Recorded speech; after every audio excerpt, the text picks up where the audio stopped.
Lluvia resbalaba por los adoquines de la Plaza Groner aquella noche, convirtiendo la luz de gas en cintas de oro que temblaban a través de las ventanas de la residencia Marbury, donde se había reunido lo más selecto de Londres para bailar, chismorrear y destruir reputaciones con elegancia. Dentro del gran salón de baile, las arañas de cristal ardían como estrellas cautivas, y el aire vibraba con perfume, ambición y el roce de vestidos de seda. Era el evento culminante de la temporada, un espectáculo de fortuna y vanidad, y Lady Eleanor Ashcombe se encontraba en su borde deslumbrante, consciente de que su lugar entre ellos nunca había sido más precario. Sentía el peso de las miradas sobre ella. Las miradas especulativas y crueles de mujeres que olfateaban la ruina como sabuesos el rastro de sangre. Su vestido era de satén azul pálido, antaño fino, ahora rehecho con modestia para disimular su antigüedad. Las perlas en su cuello eran de su madre, la última reliquia de una dote que hacía tiempo se había desvanecido en las deudas de su padre. Mantenía la barbilla erguida, aunque el corazón le temblaba. En aquel mundo, el miedo era un idioma que ninguna dama tenía permitido hablar. Al fondo de la sala, su padre, el vizconde Ascam, reía demasiado fuerte cerca de la mesa del ponche, con la voz enronquecida por años de brandy y desesperación. Había sido un hombre de influencia. Ahora su encanto era una moneda gastada con demasiada frecuencia. Eleanor casi podía sentir sus miradas ansiosas cortando la multitud hacia ella, instándola a sonreír, a ser deslumbrante, a olvidar por una noche que los acreedores rondaban su casa en Kent. Pobre Lady Eleanor, susurró una mujer cercana, con el abanico ondeando como el ala de un pájaro. ¡Qué lástima! La belleza sola no asegura un futuro cuando la fortuna ha huido. Ah, pero quizá la fortuna vuelva a sonreír, respondió otra. He oído que su padre ha concertado un partido muy adecuado. El abanico de la primera se detuvo. ¿Te refieres a Pembroke? ¿El duque? Un delicado jadeo. El mismo. Regresado de la península por fin. Más viejo, más frío y medio fantasma, si se ha de creer a los rumores. Eleanor se apartó, con el pulso latiéndole dolorosamente en los oídos. Había oído ese nombre antes. Alexander Arland, duque de Pembroke, un hombre del que se hablaba en tonos a la vez reverentes y temerosos. Había heredado no solo uno de los títulos más antiguos de Inglaterra, sino también una reputación tallada en silencio y pérdida. Se decía que había estado prometido una vez antes de la guerra y que la mujer había muerto antes de su regreso. Otros afirmaban que él mismo la había enterrado junto con el corazón que alguna vez poseyó. Ella no quería casarse con tal hombre, pero sabía que no tendría elección. La orquesta entonó los primeros acordes de un vals. La multitud se abrió. Un murmullo se extendió, suave pero eléctrico, cuando el duque de Pembroke entró en el salón de baile. No era como ella lo había imaginado. Era más joven, aunque las líneas en los ojos sugerían años de insomnio. El cabello oscuro, la expresión grave, y aunque el uniforme había sido sustituido hacía tiempo por el traje de noche, se movía como quien está acostumbrado a mandar. La conversación se detuvo a su alrededor, como si el aire mismo se inclinara ante su presencia. Su padre lo interceptó de inmediato. Hubo un intercambio, una reverencia, una sonrisa demasiado ansiosa, y luego el vizconde la llamaba hacia adelante. Eleanor, mi querida, dijo, con la mano temblorosa al guiarla de ella. Su gracia, el duque de Pembroke. Ella hizo una profunda reverencia. Su gracia. Él inclinó la cabeza, la mirada indescifrable. Lady Eleanor. Hubo una pausa lo bastante larga para sentirse como un juicio. Su voz, cuando llegó, era baja y precisa. Cada sílaba cortada como si la emoción fuera un lujo que ya no se permitía. El deber a menudo llega disfrazado de misericordia. ¿Está de acuerdo? Ella levantó la vista, sorprendida. No puedo decirlo, su gracia. Aún no me han ofrecido ni lo uno ni lo otro. Un destello, algo agudo y casi humano, cruzó sus ojos antes de que retrocediera, murmurando. Entonces quizá pronto le ofrezcan. Sus padres conferenciaron cerca de la orquesta, pergamino y plumas brillando débilmente sobre una mesa lateral. Eleanor comprendió entonces, aquello no era un cortejo. Era una transacción, y ella era el precio. El resto de la velada se desenvolvió como un sueño a medias recordado. El duque hablaba poco. Cuando lo hacía, sus palabras eran corteses pero distantes, como si conversara a través de un muro que solo él podía ver. Los demás invitados los observaban con deleite depredador. En algún lugar comenzó a circular el rumor de que el partido ya estaba concertado, de que los papeles se firmarían en el plazo de una semana. La risa de su padre se volvía más alta, temeraria. Había ganado lo que necesitaba, seguridad, no para la felicidad de ella, sino para su propia supervivencia. Ella lo miraba al otro lado del salón y sentía una pena tan aguda que parecía cortarle el aliento en dos. Cuando la noche declinaba, Eleanor salió a la terraza en busca de aire. La niebla de Londres rodaba en suaves olas grises sobre la luz de las lámparas. Detrás de ella, la música continuaba, un eco frágil de gracia en un mundo construido sobre regateos. Cerró los ojos, intentando invocar el consuelo de la voz de su madre, ya lejana. En su lugar, oyó la de su padre resonando en la memoria, una dama siempre aguanta. Cuando se volvió hacia el salón, el duque estaba allí. La había seguido en silencio, su presencia llenaba el estrecho umbral. «¿Le disgusta el ruido?», dijo. No era una pregunta.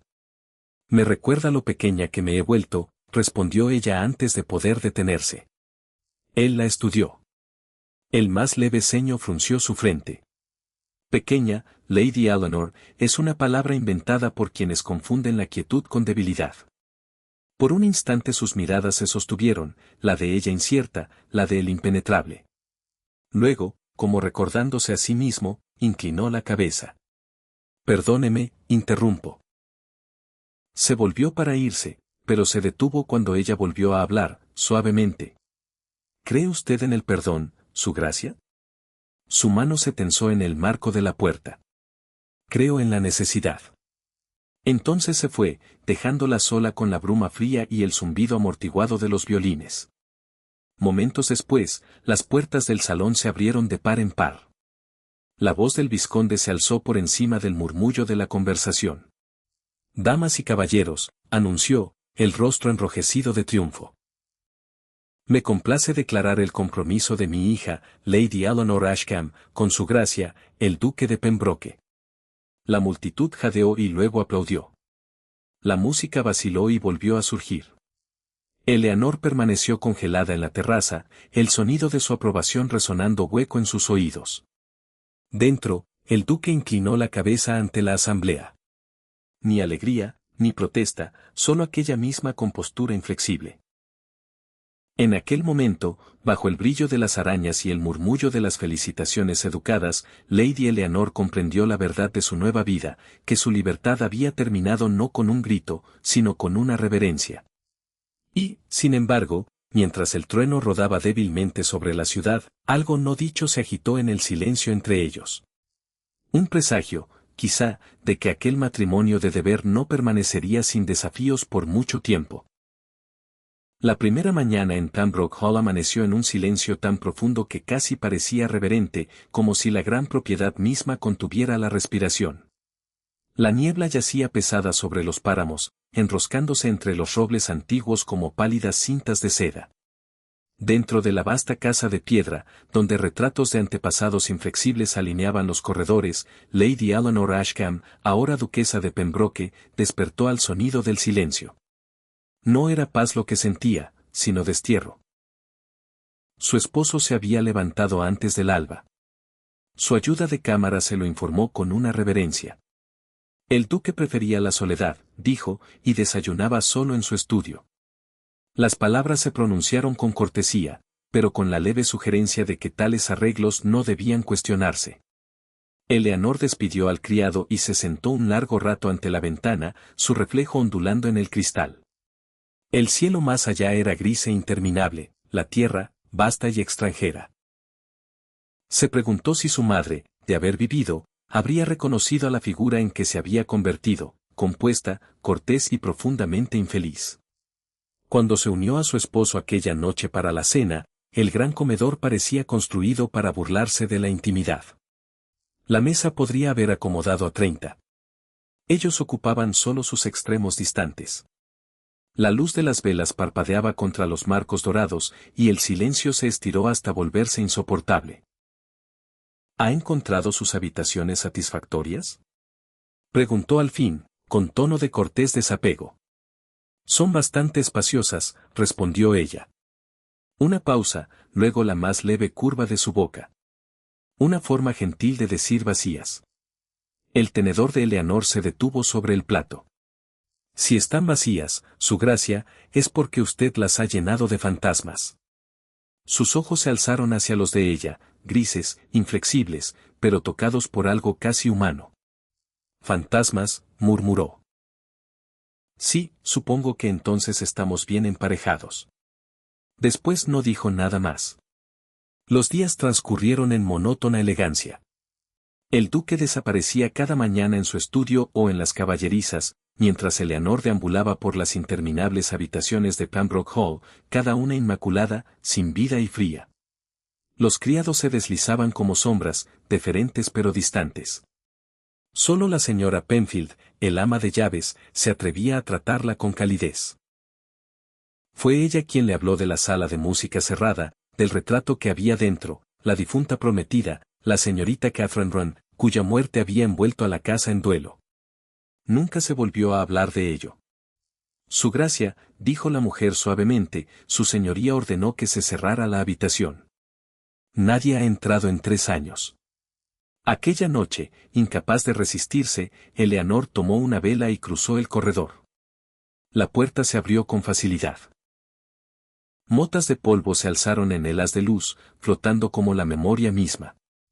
El retrato colgaba sobre el piano, una mujer de belleza suave, los ojos brillantes de promesa. Bajo el cuadro, un medallón de plata descansaba sobre la tapa del instrumento. Eleanor lo tocó con delicadeza, como si pudiera desvanecerse con su aliento. En los días siguientes, el medallón la atormentaba. Cuando lo encontró entre sus regalos de boda, creyó que era un gesto del duque, una ofrenda de reconciliación. Lo llevó a la cena una noche, el pequeño objeto apoyado contra su garganta como un secreto. La reacción fue inmediata. Su mirada cayó sobre el medallón en el instante en que ella entró. Por un latido no dijo nada. Luego su silla raspó bruscamente el suelo. Señora, dijo, con voz baja pero cortante. ¿Dónde encontró eso? Ella vaciló. Estaba entre los regalos dejados en mi cámara. Supuse. Supuso incorrectamente. Se levantó, la expresión indescifrable, pero la mano le temblaba al alcanzarlo. Eso pertenecía a una mujer que conocía el valor del silencio. Las mejillas de Eleanor ardieron. Lentamente, desabrochó la cadena y la colocó en su palma. Y yo, dijo, con voz temblorosa, aprenderé a conocerlo, al parecer. Él dudó, sus ojos parpadearon un instante con algo que podría haber sido remordimiento, pero se apartó antes de que ella pudiera estar segura.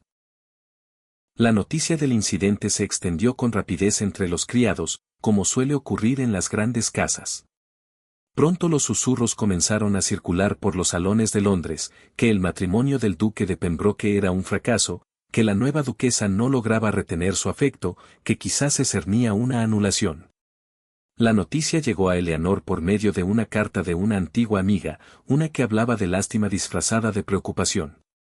Ella la hizo pedazos. Aquella noche, la lluvia azotaba las ventanas y el trueno rodaba sobre los páramos como lejano fuego de cañón. El duque regresó tarde, el abrigo empapado, la expresión oscura. Ella lo encontró en la biblioteca, arrodillado junto a su sabueso de caza herido, la sangre manchando la alfombra. Sin dudar, Eleanor se arrodilló a su lado. Traiga paños limpios, ordenó al mayordomo, con voz firme. Cuando él dudó, añadió, ahora.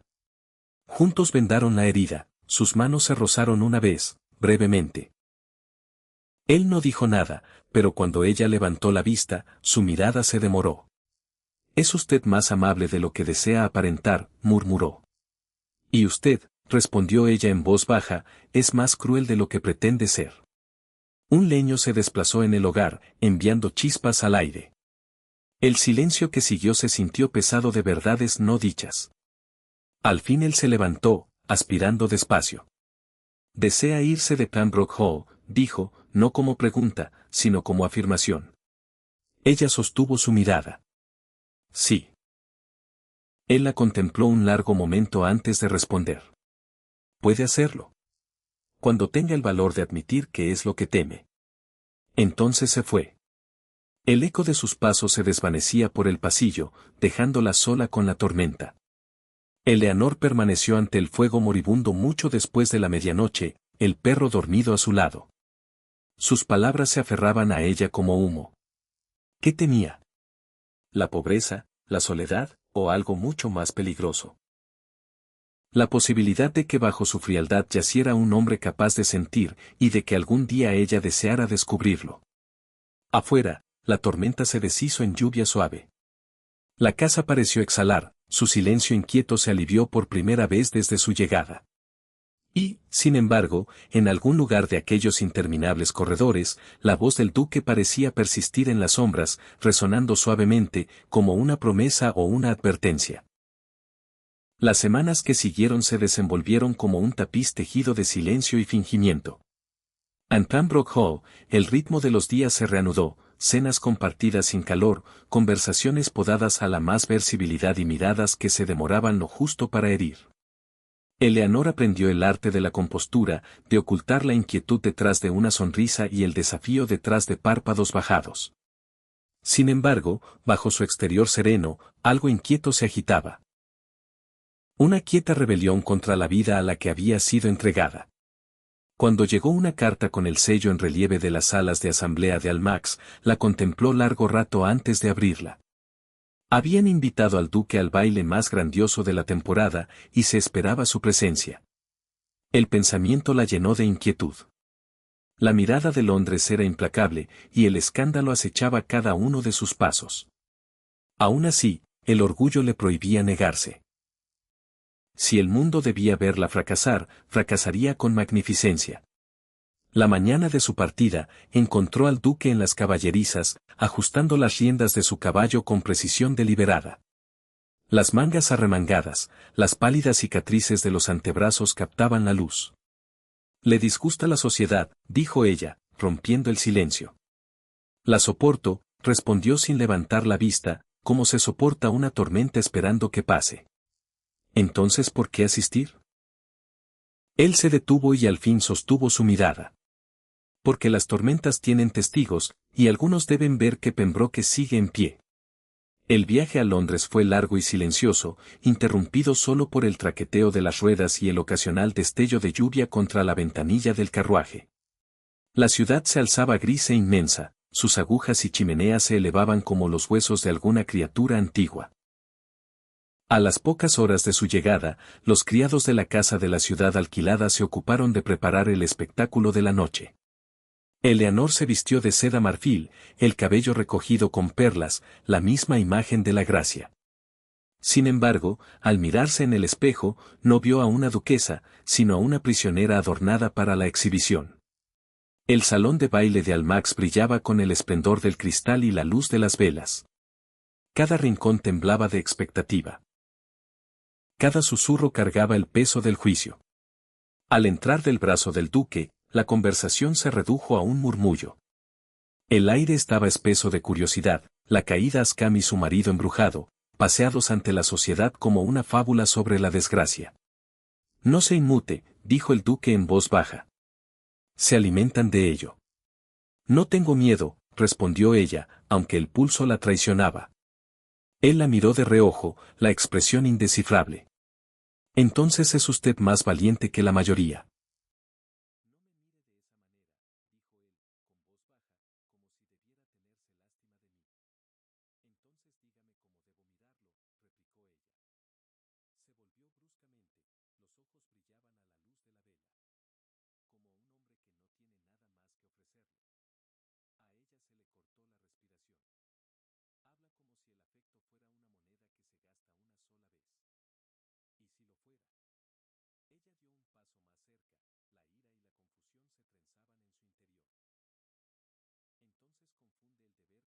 entierro. Usted está vivo, su gracia, lo desee o no. El más leve músculo se tensó en su mandíbula. Vivo, repitió. ¿Sabe usted lo que me costó esa palabra? He enterrado camaradas con manos que no puedo olvidar. He visto la misericordia intercambiada por la supervivencia. No me hable de vida, Lady Eleanor, cuando aún no ha probado su amargura. La palabra la golpeó como una bofetada. Dolorosa, sí, pero aclaradora. ¿Y qué amargura cree usted que yo no he probado? Susurró. Me cambiaron como si fuera tierra, me sonrieron hombres que me llamaban afortunada, me casaron con un hombre que no soporta mirarme por temor a ver su propio reflejo. Cayó el silencio. El vals lejano de la orquesta flotaba débilmente a través de la puerta. Entonces, tan rápido que apenas lo registró, él le tomó la muñeca. El movimiento fue instintivo, no planeado. Su mano tembló contra la piel de ella. El aire entre ambos se cargó de algo feroz e indefinible. No me tiente, dijo, aunque la voz carecía de convicción. Entonces deje de fingir que no puede ser tentado, respiró ella. Por un instante el mundo se redujo a aquel único y peligroso momento, el parpadeo de la luz de la vela, el calor de su mano, el frágil desafío en la mirada de ella. Y entonces, como arrastrados por una corriente que ninguno podía resistir, sus labios encontraron los de ella. El beso no fue gentil. Fueron años de contención derrumbándose en un instante. Dolor, deseo, duelo y asombro chocando en el silencio de aquella habitación oculta. Cuando al fin se apartó, su respiración era inestable, la expresión, desgarrada entre la vergüenza y la revelación. En otra vida, murmuró, la habría conocido primero. En esta, respondió ella, con voz temblorosa, ya nos hemos conocido. El sonido de pasos en el corredor rompió el hechizo. Se separaron justo cuando la puerta se abrió, revelando a un lacayo que venía a convocarlos de regreso al salón. Ninguno habló al volver a la brillante multitud, su compostura era impecable una vez más. Sin embargo, bajo los saludos corteses y las sonrisas vacías, algo irrevocable había cambiado. Más tarde aquella noche, mientras el carruaje traqueteaba por las calles oscuras de Londres, un sobresellado yacía sobre el asiento de Eleanor. El duque no habló. Solo se lo entregó antes de volver la mirada hacia la ventanilla empañada por la lluvia. Dentro, la carta contenía una sola línea escrita de su puño y letra. Perdóname o olvídame. Eleanor dobló el papel con lentitud, el pulso le hacía eco al de las ruedas sobre los adoquines. Aún no podía decir cuál sería el pecado mayor. El verano llegó como un suspiro sobre Yorkshire, suavizando los páramos y dorando Pembroke Hall con una luz que casi parecía indulgente. El aire olía a brezo y a lluvia. Sin embargo, dentro de la vasta propiedad, persistía una inquietud silenciosa. Habían pasado meses desde el baile de Almax, desde aquel beso prohibido que había cambiado el ritmo de sus vidas, y a su estela había llegado la distancia, cortés, pero afilada por algo peligrosamente vivo. El duque había regresado a Londres poco después, alegando asuntos en el Parlamento. Eleanor se había quedado atrás, su soledad era a la vez prisión y santuario. Había cambiado. Los criados lo notaron primero. La duquesa antaño tímida ahora recorría la propiedad con una compostura inquebrantable, sus decisiones, firmes, sus palabras, precisas. Supervisaba la cosecha, atendía las quejas de los arrendatarios y restauraba los jardines abandonados hasta que florecían con gracia ordenada. Los aldeanos comenzaron a pronunciar su nombre con admiración en lugar de lástima. Incluso la casa misma parecía respirar con más facilidad bajo su cuidado, como si reconociera a una legítima ama. Y, sin embargo, por toda su compostura, las noches no traían descanso. El recuerdo de aquel beso la perseguía, una sola chispa que había prendido fuego a la contención que tanto había construido. Cuando llegó la noticia de que se rumoreaba que el duque se dejaba ver con frecuencia en compañía de la viuda marquesa de Harwood, una mujer rica conocida por su encanto y ambición, Eleanor leyó la carta sin expresión. Solo la señora Penfield vio el temblor en sus manos. Él no la deshonraría, su gracia, dijo el ama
de llaves suavemente. Eleanor dobló la carta, el tono, me ausencia de pecado, sino la ausencia de testigos. Aún así, cuando el duque regresó sin anunciar una tarde de julio, sintió que se le cortaba la respiración a pesar de sí misma. Su carruaje subió la avenida bajo un dosel de árboles susurrantes, el sol centelleaba contra el latón pulido. Entró en el hall con su habitual compostura, pero sus ojos la buscaron de inmediato, como si hubiera ensayado aquel momento en silencio. Ha mantenido bien la propiedad, dijo, la voz más suave de lo que ella recordaba. Requería atención, respondió ella. Encontré poco más que la necesitara. Él la miró entonces, de verdad la miró, y por un latido vio al hombre que podría haber sido antes de que el deber lo endureciera. Se ha vuelto formidable, Lady Eleanor. Me vi obligada, respondió. Usted no estaba aquí para ocupar mi lugar. Siguió un silencio, pesado pero no hostil. El reloj dio la hora, su eco llenó la habitación. Aquella noche, Pembroke Hall ofreció una reunión de verano, vecinos, gente local, un puñado de visitantes de Londres atraídos por la curiosidad y el chisme. El duque había insistido en ello, declarando que la sociedad debía recordar su unidad. Los salones brillaron de nuevo con la luz de las velas, la risa y el sonido de las cuerdas. Sin embargo, bajo el espectáculo, el aire latía con una tensión no dicha. Cada mirada los medía, marido y mujer, de quienes se decía que estaban separados, y sin embargo se presentaban juntos en elegante desafío. Eleanor descendió la gran escalera con un vestido de seda rosa profundo, la barbilla alta, la compostura inmaculada. El duque la esperaba abajo, figura de orgullo contenido en frac negro y corbata almidonada. Cuando ella llegó a él, extendió la mano. El gesto era simple, pero algo en el aire se desplazó. ¿Me permite?, preguntó, con voz lo bastante baja para que solo ella lo oyera. Por las apariencias, murmuró ella. Por la verdad, dijo él. Bailaron. La música se hinchó y la multitud cayó en un silencio, como si fuera consciente de que algo frágil y trascendental se desenvolvía ante ellos. El duque se movía con una precisión que hablaba de hábito, pero su mirada sostenía la de ella con una intensidad que trastornaba su compostura. ¿Por qué regresó?, preguntó ella en voz baja. Me había acostumbrado a su ausencia. Él la hizo girar al compás de los violines. Porque la ausencia se volvió insoportable. El corazón la traicionó con un solo temblor. Y, sin embargo, no escribió. Escribí todos los días, dijo él, con voz baja, y quemé cada carta. Por un instante el mundo se redujo al círculo de su movimiento, el destello de la luz de las velas, el leve aroma de su perfume, el calor de su mano sobre la de ella. Cuando la música cesó, los aplausos se alzaron a su alrededor, pero ninguno inclinó la cabeza ni sonrió. Permanecieron detenidos en la quietud entre la actuación y la confesión. Entonces, ante la compañía reunida, el duque se volvió hacia ella por completo, rompiendo todas las reglas de la contención. Mi señora, dijo en voz alta, la voz llevándose por todo el salón. He vivido entre fantasmas y lo he llamado honor. Pero fue usted quien me enseñó el precio del silencio. Si esto es un escándalo, que sea solo mío. Una ola recorrió la multitud, jadeos, susurros, el roce de la seda. Eleanor sintió el calor de todas las miradas sobre ella. Sin embargo, cuando él metió la mano en el abrigo y sacó el medallón de plata, el mismo que ella había llevado una vez por error, su compostura flaqueó. Él lo abrió. El interior estaba vacío. Hay espacio suficiente, dijo suavemente, para un nuevo recuerdo. La sala contuvo la respiración. Ella levantó la vista hacia él. La garganta se le apretaba. ¿Y qué hay del deber?, susurró. El deber sin afecto es solo resistencia, respondió él. Estoy cansado de resistir. En el silencio que siguió, ella extendió la mano. Él colocó el medallón en ella. Por primera vez desde su matrimonio, su unión fue presenciada no como un arreglo, sino como una elección. Los aplausos se alzaron con incertidumbre y luego con más fuerza, aunque ella apenas los oía. La vista se le nubló con lágrimas no derramadas mientras susurraba.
Entonces empecemos de nuevo, no como contrato,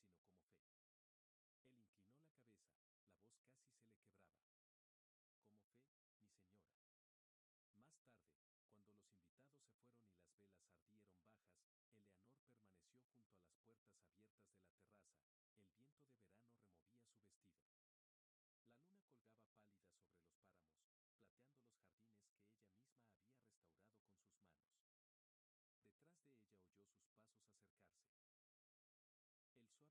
abiertas de la terraza, el viento de verano removía su vestido. La luna colgaba pálida sobre los páramos, plateando los jardines que ella misma había restaurado con sus manos. Detrás de ella oyó sus pasos acercarse. El suave ritmo que ahora conocía de memoria. Durante un largo momento permanecieron en silencio, contemplando la noche que se extendía amplia y expectante ante ellos. No había una reconciliación perfecta, ni promesa de dicha interminable. Solo el frágil y duro entendimiento de que el amor, una vez encendido, exigía un valor igual a su belleza. Él tomó su mano, el contacto no era ni orden ni disculpa, sino algo más humilde,